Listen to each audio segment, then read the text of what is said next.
जमीन से देखने पर आसमान ब्लू और स्पेस से देखने पर ब्लैक क्यों दिखता है?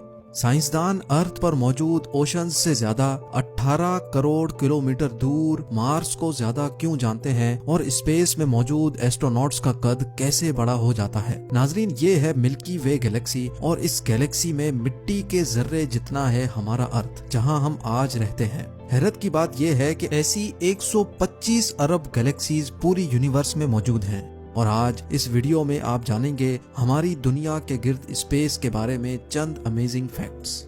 नंबर 1, 1977 में नासा ने एक स्पेस क्राफ्ट डीप स्पेस में जाने के लिए लॉन्च किया था। इस स्पेस क्राफ्ट का नाम वॉयेजर 1 है, जो 2012 में इंटरस्टेलर स्पेस में दाखिल हुआ था और फिल वक्त ये अर्थ से 22 अरब किलोमीटर के फासले पर मौजूद है और मुसलसल नासा को इस यूनिवर्स की तस्वीरें भेज रहा है। नंबर 2, अर्थ में तो हम रोजाना एक चांद देखते हैं, लेकिन हमारे सोलर सिस्टम में एक प्लेनेट ऐसा भी है जिसके टोटल 79 चांद हैं। जी हाँ, जुपिटर जो अर्थ से 907 मिलियन किलोमीटर दूर है, उसके टोटल 79 मून्स हैं। मर्क्यूरी और वीनस हमारे सोलर सिस्टम में वाहिद ऐसे प्लैनेट्स हैं जिनके पास एक भी चांद मौजूद नहीं।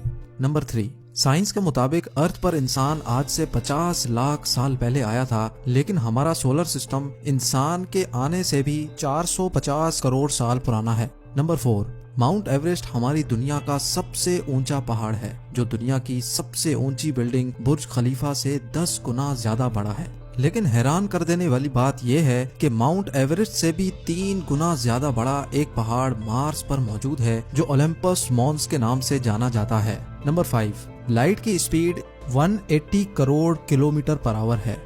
अगर कोई चीज इस स्पीड से स्पेस में 1 साल तक ट्रेवल करती रहे और 1 साल बाद वो जितना भी डिस्टेंस तय करेगी, उसको 1 लाइट ईयर बोला जाता है। नंबर 6, हमारा अर्थ मिल्की वे गैलेक्सी का हिस्सा है और ये गैलेक्सी 1,05,700 लाइट ईयर्स जितनी बड़ी है और ऐसी 125 अरब गैलेक्सीज पूरी यूनिवर्स में मौजूद हैं, जिनका अभी तक हमने सुराग लगाया है। नंबर 7, एक अंदाजे के मुताबिक सूरज का वजन अर्थ से 3,30,000 टाइम्स ज्यादा है। नंबर 8, टोटल 11 लोगों ने चांद पर कदम रखा था। नासा के मुताबिक चांद पर उनके जूतों के निशान अभी तक मौजूद हैं और कभी भी नहीं मिटेंगे, क्योंकि चांद पर हवा मौजूद ही नहीं है जो निशानात को मिटा सके। नंबर 9, अगर किसी इंसान का वजन जमीन पर 80 केजी है तो मार्स पर जाने के बाद उसका वजन 60% कम यानी सिर्फ 48 केजी रह जाएगा, क्योंकि मार्स पर अर्थ के मुकाबले में कम ग्रेविटी है। नंबर 10, अर्थ पर एक दिन पूरे 24 आवर्स का होता है, लेकिन मार्स पर एक दिन 24 आवर्स 39 मिनट्स और 35 सेकंड्स का होता है। इसी तरह अर्थ पर एक साल 365 डेज का होता है, लेकिन मार्स पर एक साल 687 डेज का होता है। क्योंकि अर्थ के मुकाबले में मार्स सूरज से ज्यादा दूर है, तो उसको सूरज के गिर्द गोल चक्कर लगाने में ज्यादा टाइम लगता है। नंबर 11, चांद का डायामीटर 3,474 किलोमीटर है। इसका मतलब ये है कि अगर चांद अमेरिका में फिट होना चाहे तो आराम से हो सकता है, उसके बावजूद भी अमेरिका में बहुत जगह बच जाएगी। नंबर 12, समंदर में ऊंची लहरें हवा चलने की वजह से नहीं बनती, बल्कि चांद की वजह से बनती हैं, क्योंकि चांद की ग्रेविटी अर्थ पर मौजूद पानी को अपनी तरफ खींचती है। नंबर 13, प्लूटो साइज में इतना छोटा है कि वो इंडिया में भी फिट आ सकता है। नंबर 14, सर के बाल तो शायद काउंट करना मुमकिन हो, लेकिन आसमान पर कितने सितारे हैं ये काउंट करना पॉसिबल नहीं है। साइंसदानों के एक रफ एस्टिमेट के मुताबिक पूरी दुनिया में रेत यानी सैंड के जितने भी जर्रात मौजूद हैं, उससे भी ज्यादा स्टार्स स्पेस में मौजूद हैं। Number 15, international space station space में मौजूद इंसान की बनाई हुई सबसे बड़ी और महंगी चीज है। नंबर 16, स्पेस में किसी भी लिक्विड को फ्री छोड़ा जाएगा तो वो अपने आप स्फेयर बन जाएगा।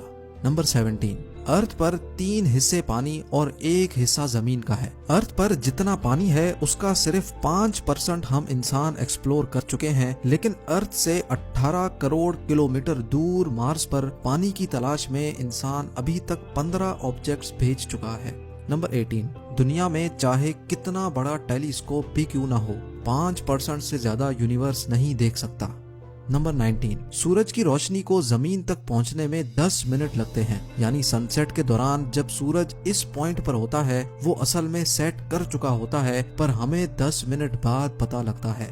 नंबर 20, इंटरनेशनल स्पेस स्टेशन 24 घंटों में हमारी दुनिया के गिर्द 16 चक्कर लगा लेता है, यानी हर 92 मिनट्स में वो पूरा एक चक्कर कंप्लीट कर लेता है।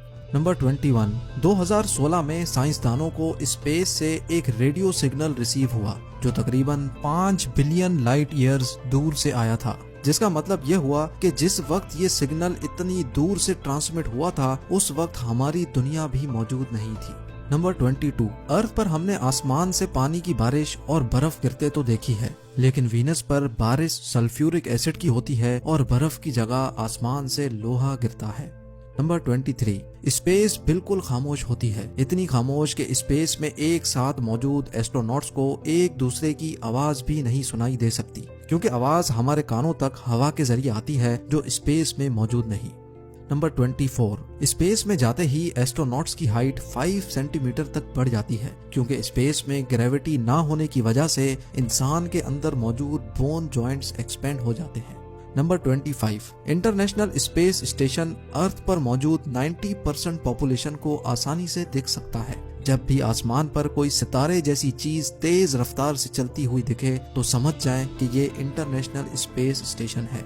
नंबर 26, स्पेस में एस्ट्रोनॉट्स को डकार नहीं आ सकती, क्योंकि ग्रेविटी ना होने की वजह से पेट में मौजूद गैसेस खाने से अलग नहीं हो सकती। इसी तरह ग्रेविटी ना होने की वजह से स्पेस में पेन भी काम नहीं करता। नंबर 27, हर साल चांद हमारी दुनिया से 4 सेंटीमीटर दूर होता जा रहा है। नंबर 28, बेशक अर्थ और मार्स एक ही सूरज शेयर करते हैं, लेकिन अर्थ पर सनसेट ऑरेंज होता है और मार्स पर ब्लू।